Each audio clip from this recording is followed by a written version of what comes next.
The courtroom fell silent as the door opened. Judge William Harding looked up from his papers with irritation. He was known for running a tight schedule, and tardiness was his pet peeve. His cold eyes locked onto the young woman who walked in. She was petite, dressed in a simple black suit that seemed a size too large. Her dark hair was pulled back in a tight bun, and she carried a worn leather briefcase that had seen better days. The woman moved with quiet confidence despite the whispers that followed her entrance. "You're late?" Judge Harding announced, his voice echoing through courtroom 7. "State your name and business." "Ariana Grande, Your Honor. I'm representing Mr. James Chen in today's case," she replied, her voice steady but softer than most attorneys who appeared before him. The judge raised an eyebrow. He had expected Theodore Maxwell, a seasoned defense attorney he'd faced many times before. Instead, he was looking at someone who appeared fresh out of law school, if that. "And where is Mr. Maxwell?" the judge demanded. "He had a family emergency, Your Honor. I'm his associate and fully prepared to proceed." Judge Harding made no effort to hide his displeasure. The case was complex, a local businessman accused of fraud, and he had no patience for novices learning on the job. He glanced at the prosecution table where District Attorney Patricia Wells sat with a smug smile. She clearly thought this was going to be an easy win. "Miss Venti, is it? Are you certain you're equipped to handle this case?" the judge asked, not bothering to mask the mockery in his tone. "Yes, Your Honor," she replied simply. Several members of the gallery exchanged looks. One young man in the back row squinted at the attorney, then whispered to his friend. Soon, a wave of hushed conversation spread through the courtroom. "Order!" Judge Harding snapped, bringing his gavel down. "Miss Venti, the court's time is valuable. If you need a continuance to better prepare, now is the time to request it." "That won't be necessary, Your Honor. I've reviewed all case materials and am ready to proceed." The judge sighed. "Very well. Your overconfidence has been noted. Let's begin." As the proceedings started, District Attorney Wells presented her opening statement with the polish of someone who had won dozens of similar cases. She outlined the evidence against Mr. Chen with clear precision, pointing to financial records, witness testimonies, and a paper trail that seemed damning. When it was Aria's turn, Judge Harding settled back, expecting a stumbling, nervous performance. Instead, the young woman rose from her seat, straightened her shoulders, and transformed before the courtroom's eyes. "Your Honor, ladies and gentlemen of the jury," she began, her voice now strong and commanding. "The prosecution has painted a picture using broad strokes and bright colors. It looks convincing from a distance. But today, I will show you what happens when we examine this picture up close." For the next 7 minutes, Aria delivered an opening statement that left everyone stunned. She cited specific case law, pointed out gaps in the prosecution's timeline, and questioned the reliability of key witnesses with such precision that even Judge Harding found himself leaning forward in his seat. By the time she returned to her seat, the whispers in the courtroom had changed tone. The judge studied her with new interest. This was no novice. There was something oddly familiar about her, though he couldn't quite place it. "The court will break for lunch," Judge Harding announced. "We will resume at 1:30 p.m. sharp." As people filed out, he watched Aria conferring quietly with her client. For the first time in years, William Harding felt uncertain about how a case in his courtroom might unfold. The afternoon session began with tension filling courtroom 7. Judge Harding watched as Ariana Grande organized her notes with calm efficiency. The morning's revelation of her unexpected skill had put everyone on edge, especially District Attorney Wells, who now sat with a deep frown replacing her earlier confidence. "The prosecution may call its first witness," Judge Harding announced. D.A. Wells stood up. "The prosecution calls Mr. Robert Finch." A thin man in his 50s took the stand. After being sworn in, he adjusted his glasses nervously. "Mr. Finch, please state your occupation," Wells requested. "I'm the financial auditor who reviewed Mr. Chen's company records." For the next 20 minutes, Finch explained his findings. He pointed to charts showing irregular money transfers, missing documentation, and what he called clear evidence of intent to defraud investors. The jury members nodded along, clearly following his expert testimony. "No further questions, Your Honor," Wells concluded with satisfaction. Judge Harding turned to the defense table. "Your witness, Ms. Venti. Aria stood, buttoning her jacket. Thank you, Your Honor. She approached the witness stand slowly, carrying only a small notepad. Mr. Finch, you've been an auditor for how long? She asked. 27 years, he replied confidently. Impressive? Aria smiled. And in those 27 years, have you ever made a mistake in your analysis? The courtroom grew quiet. Finch shifted in his seat. Everyone makes mistakes, but my work is thoroughly reviewed. Of course. Aria nodded. Would you say you're familiar with the new international accounting standards that were implemented last year? Certainly. I keep up with all relevant changes in my field. Aria's expression remained pleasant. Excellent. Then perhaps you could explain why you applied Section 47B to Mr. Chen's international transactions when the updated guidelines specifically state that Section 52A should be used for companies with this particular structure. The silence in the courtroom deepened. Finch opened his mouth, then closed it. Judge Harding leaned forward, suddenly interested. That's not. Finch fumbled. Let me help, Aria continued. She walked to her table and returned with a document. This is the official guidance from the International Accounting Standards Board. Would you please read paragraph 3 on page 17 aloud? As Finch reluctantly read the passage that directly contradicted his earlier testimony, whispers spread through the gallery. Judge Harding watched the young attorney's face carefully.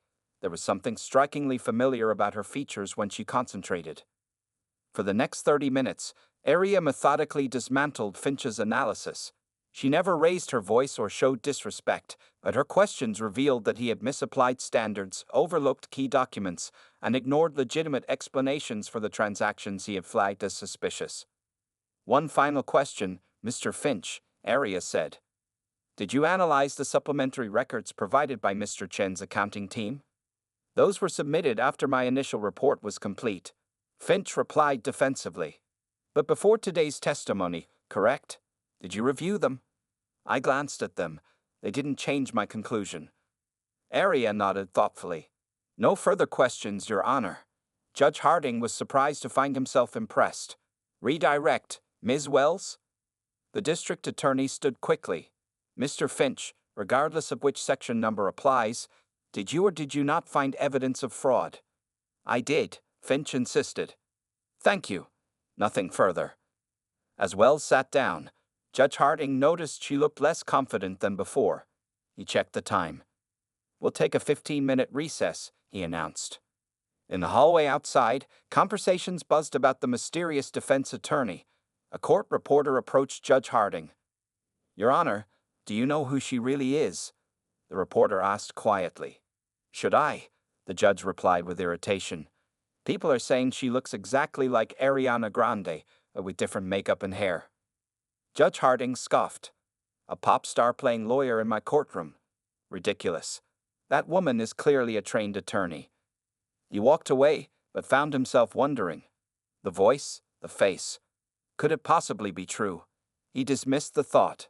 No celebrity could possibly possess that level of legal knowledge. It was simply absurd. The afternoon progressed with tension building in courtroom 7. After dismantling the testimony of the prosecution's financial expert, Aria Venti sat calmly at the defense table, reviewing her notes while the court clerk whispered to Judge Harding. The judge frowned and called for another witness. Day Wells presented Mark Johnson, the lead investigator who had built the case against James Chen. Johnson, a burly man with 20 years of experience, confidently described how he had tracked suspicious patterns in Chen's business dealings. His testimony seemed solid, and Wells looked relieved after the earlier setback. Your witness, Ms. Venti, Judge Harding said, curious to see if the young attorney's earlier success had been luck. Aria stood and approached the witness stand. Detective Johnson, thank you for your service. I have just a few questions. What followed was another masterclass in cross-examination. Aria revealed that Johnson had overlooked key evidence, misinterpreted communications, and failed to interview several important witnesses who could have provided context for the supposedly suspicious activities. During a particularly tense moment, Aria's voice rose slightly in frustration, and she tucked a strand of hair behind her ear. The movement caused several jurors to lean forward, suddenly paying closer attention to her face rather than her words. Judge Harding noticed the shift in the courtroom atmosphere. A juror in the front row passed a note to another, who looked up with wide eyes at Aria.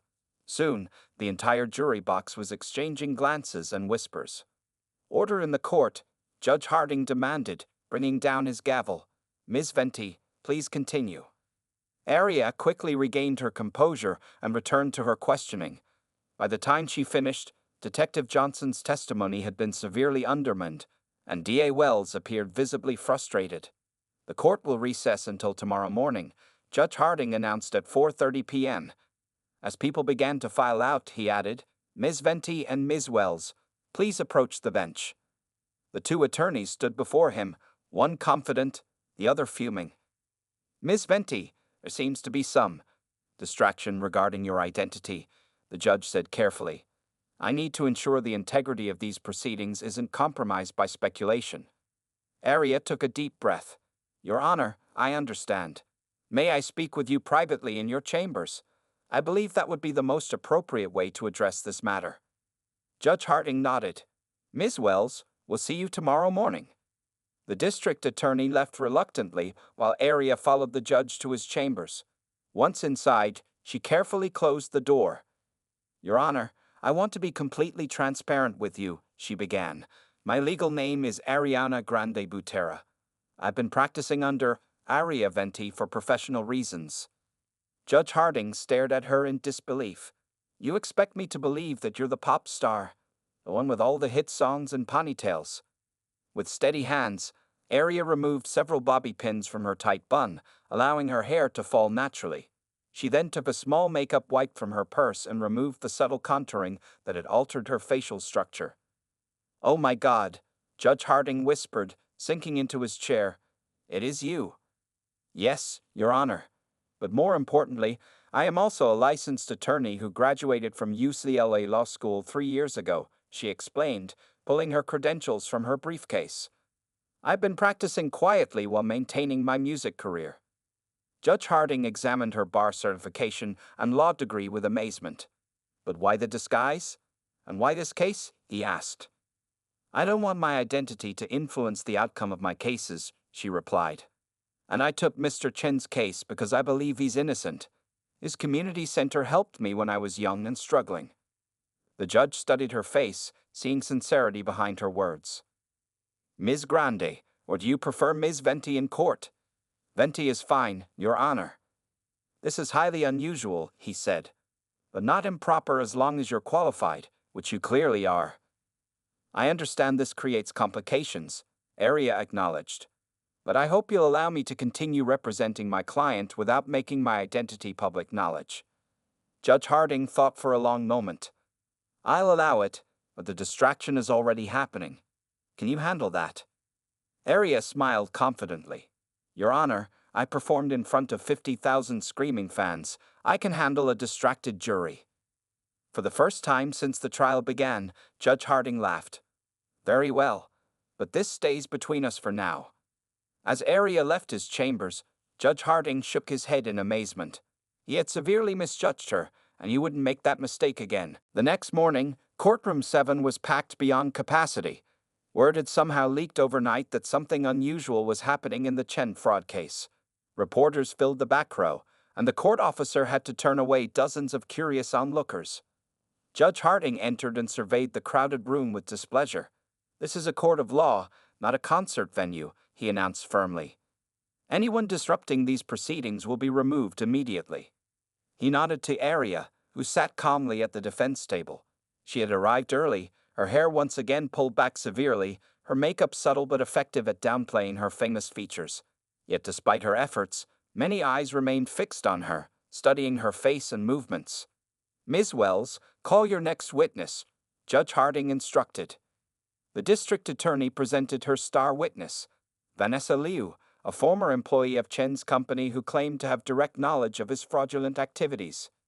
Liu testified that she had seen Chen falsify documents and direct others to hide financial information. Her testimony was detailed and damaging. When Wells finished her questioning, she returned to her seat with a satisfied smile. "Your witness, Ms. Venti," Judge Harding said. Aria approached the witness stand with a kind smile. "Ms. Liu, thank you for coming today. I know testifying can be stressful. Liu nodded cautiously. I noticed you mentioned you worked for Mr. Chen from 2021 to 2023. Is that correct? Yes, that's right. And during that time, you were in charge of filing quarterly reports. I was. Arya nodded thoughtfully. Could you tell the court why you left Mr. Chen's company? Liu shifted in her seat. I resigned because I was uncomfortable with the business practices. I see, Arya said, walking to the defense table and picking up a folder. Ms. Liu, are you familiar with this document? The witness glanced at the paper and paled visibly. Yes. Would you please tell the court what it is? It appears to be a termination letter, Liu said quietly. Your termination letter? Correct. Dated April 15, 2023? Arya asked. Yes, Liu admitted. And the reason given for termination was falsifying expense reports and stealing company funds. Is that accurate? The courtroom erupted in whispers. Judge Harding banged his gavel for silence. Ms. Liu? Arya prompted. That's what it says, but it wasn't true, Liu insisted. Mr. Chen made that up after I threatened to expose him. Arya's expression remained gentle. I understand that's your position. Now, I'd like to show you another document. She presented a bank statement. This is your personal account. Can you explain these deposits that match exactly with the missing funds from the company account? Liu's face crumbled. For the next 20 minutes, Arya methodically exposed contradictions in her testimony, eventually revealing that Liu had been the one committing fraud and had accused Chen to deflect blame. As the witness finally broke down and admitted her deception, a young woman in the gallery gasped loudly, "That is Ariana Grande." The courtroom exploded in chaos. Phones came out, people stood for a better view, and excited chatter filled the room. Order! Order! Judge Harding shouted, banging his gavel repeatedly. This court is in recess until 2 p.m. Everyone out except counsel. As the bailiffs cleared the room, Judge Harding motioned for Arya and D.A. Wells to approach. Your Honor, Wells began angrily, if the defense is using celebrity status to influence this trial. Ms. Wells, I suggest you focus on rebuilding your case rather than making accusations. Judge Harding interrupted. He turned to Arya. Ms. Venti, this situation has become untenable. Arya nodded. I understand, Your Honor, but I would ask that you consider the evidence I presented rather than who I might be. My client deserves a fair trial based on facts, not distractions. Judge Harding studied her determined expression. I agree, but when we return, I will address this matter with the jury and instruct them appropriately. After both attorneys left, Judge Harding sat alone in the empty courtroom. He recalled his initial dismissive attitude toward the young attorney and felt a surge of shame. He had judged her based on appearance and assumptions, never imagining that beneath the disguise was not only a famous singer but a brilliant legal mind. When court resumed, you would need to ensure justice remained blind, even when facing one of the most recognizable faces in the world. When court resumed at 2 p.m., the atmosphere had completely changed. The courtroom was even more crowded than before, with security guards checking phones at the door. News vans lined the street outside, and social media was exploding with rumors about the famous pop star who had apparently become a secret legal genius. Judge Harding entered the courtroom looking stern. Everyone rose, then sat when instructed. He surveyed the packed gallery with disapproval. Before we continue these proceedings, I have some important matters to address, he began. It has come to my attention that there is speculation about Ms. Venti's identity. Let me be absolutely clear. In this courtroom, an attorney's celebrity status, appearance, or anything other than their legal abilities is completely irrelevant. He paused to let his words sink in. Ms. Venti has demonstrated exceptional legal knowledge and skill. She has earned the right to represent her client without distraction or prejudice. Anyone unable to respect these proceedings will be removed immediately. Arya sat at the defense table, her face showing gratitude despite her professional composure. D.A. Wells looked frustrated but nodded in reluctant agreement. Now, Judge Harding continued, the prosecution's key witness has admitted to providing false testimony. Ms. Wells, how does the state wish to proceed? The district attorney stood. Your Honor, the state requests a brief recess to reassess our position. Granted. Court will resume tomorrow at 9 a.m. As people filed out, Judge Harding called Aria to his chambers once again. When she entered, she found him standing by the window, looking troubled. Ms. Venti, or should I say Ms. Grande, I owe you an apology, he said without turning around. That's not necessary, Your Honor, Aria replied. It is. He finally faced her. When you first entered my courtroom, I made assumptions based on your appearance and your age. I was dismissive and disrespectful. I failed to uphold the very principles of fairness I'm sworn to protect. Aria nodded, understanding the weight of his admission. I've been on the bench for 22 years, Judge Harding continued. In that time, I've seen many attorneys come and go. Few have displayed the level of preparation and skill you've shown in this case. Thank you, Your Honor. May I ask you a personal question? Not as a judge, but as someone who is genuinely curious. Of course. Why law? You've achieved extraordinary success in your music career. Why take on the challenge of law school and practice in secret? Aria smiled slightly. People see only what they expect to see, Your Honor. The world decided I was just a singer, just a pretty face, just entertainment. No one imagined I could be interested in justice, in helping people in a different way. She paused. My grandfather was a lawyer. He taught me that true justice requires both compassion and intelligence. I wanted to honor his memory. Judge Harding nodded thoughtfully. Well, he would be proud. He returned to his desk. Now, regarding tomorrow, the media frenzy is only going to intensify. I'm considering clearing the courtroom except for essential personnel. I appreciate that, Your Honor, but I don't think it's necessary. This case shouldn't be about me. It's about Mr. Chen and the truth. Which brings me to my next concern. Ms. Wells is meeting with the district attorney right now. I suspect they may offer a deal or even consider dropping the charges given today's revelations. Aria straightened her shoulders. If they do, that's their decision. But Mr. Chen deserves complete vindication, not a compromise. Judge Harding studied her with new respect. You're quite remarkable, Ms. Grande. Few people in your position would choose this path. Thank you, Your Honor. But in this courtroom, I'm simply Aria Venti, attorney at law. As she left his chambers, Judge Harding realized he was witnessing something extraordinary. Not just a celebrity in disguise, but a person of genuine substance and character who had chosen a difficult path when an easier one was available. Whatever happened next in this unusual case, he knew he would never again judge someone by their appearance or assumptions. The next morning, news crews surrounded the courthouse. Inside, security had been doubled, and Judge Harding had ordered that no electronic devices would be allowed in the courtroom. Despite these measures, every seat was filled, with people packed shoulder to witness the unfolding drama. Aria arrived through a private entrance, having spent the night preparing for what she expected would be a crucial day. She wore the same modest black suit, but had made no attempt to disguise her features as thoroughly as before.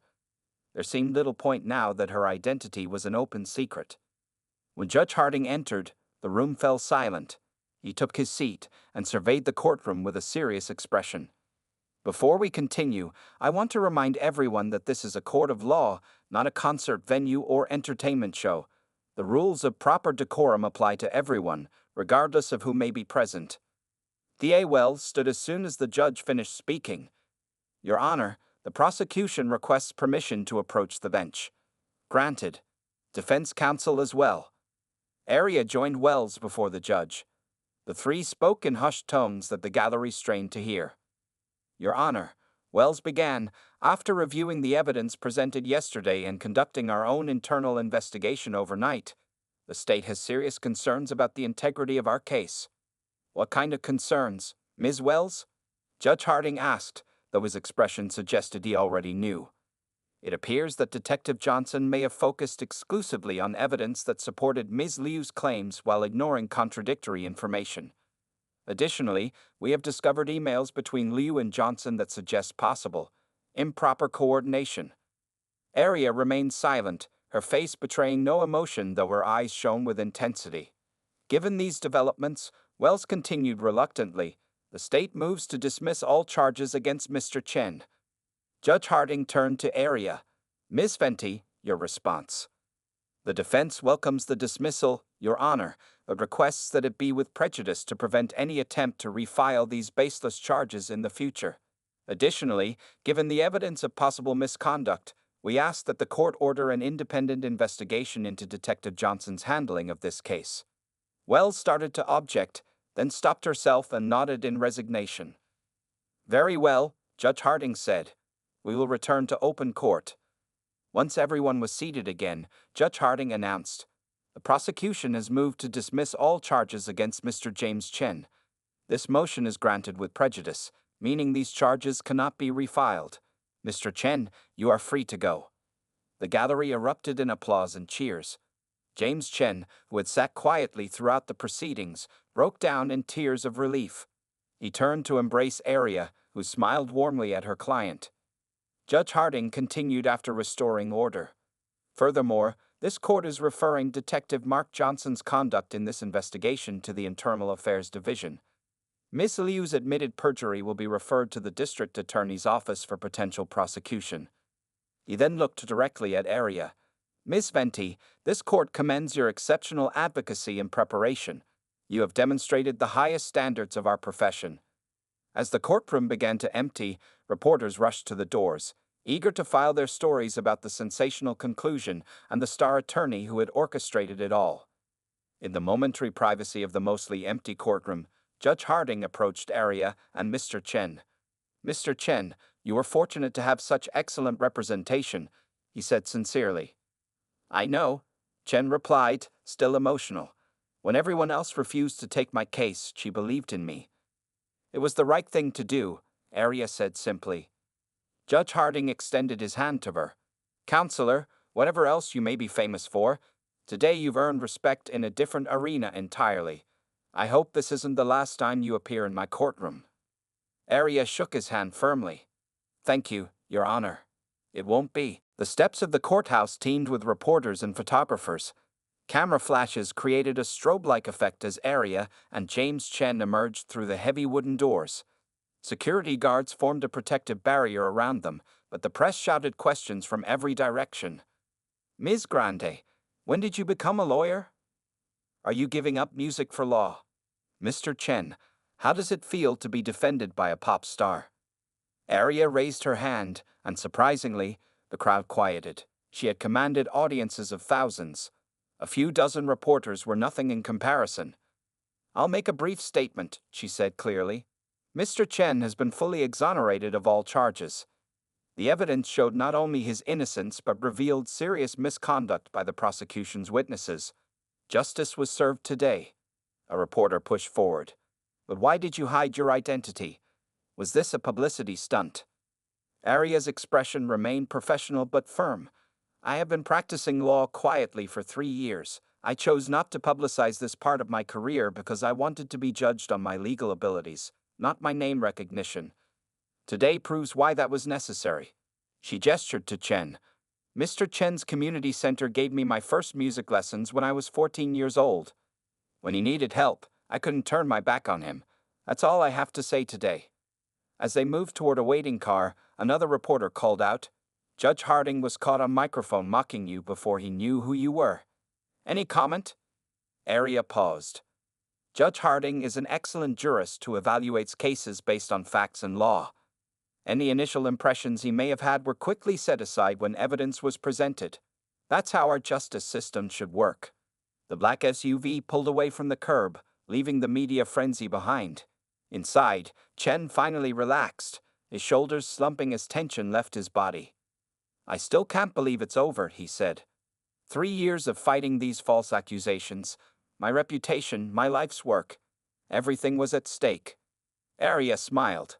The truth was always on your side, Mr. Chen. We just needed to make sure everyone saw it.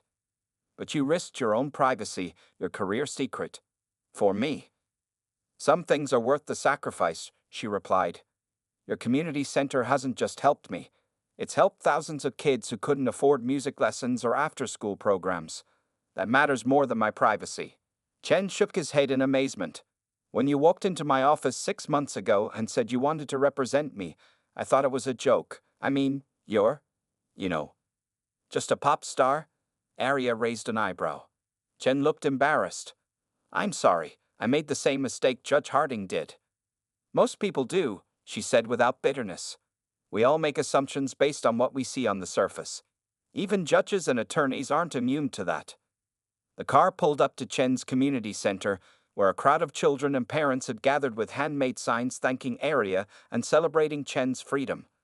Looks like news travels fast, Area observed with a smile. Will you come in? The kids would love to meet you, both as their music hero and now as a legal hero too. Area checked her watch. I'd love to, but I have another commitment. She handed him a card. This is my legal office address. If you ever need anything, I'm there for you. As Chen stepped out to joyful cheers from the waiting crowd, he turned back. You know, having two successful careers is impressive enough, but using both to help others, that's what makes you truly extraordinary. Area watched him reunite with his community, feeling a sense of purpose that even her biggest concerts couldn't provide. Tomorrow, the world would be buzzing about her secret identity and dual careers. Headlines would speculate about her future.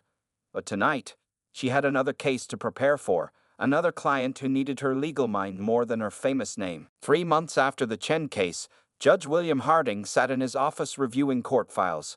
The morning newspaper lay open on his desk, featuring yet another article about Area Venti's latest legal victory.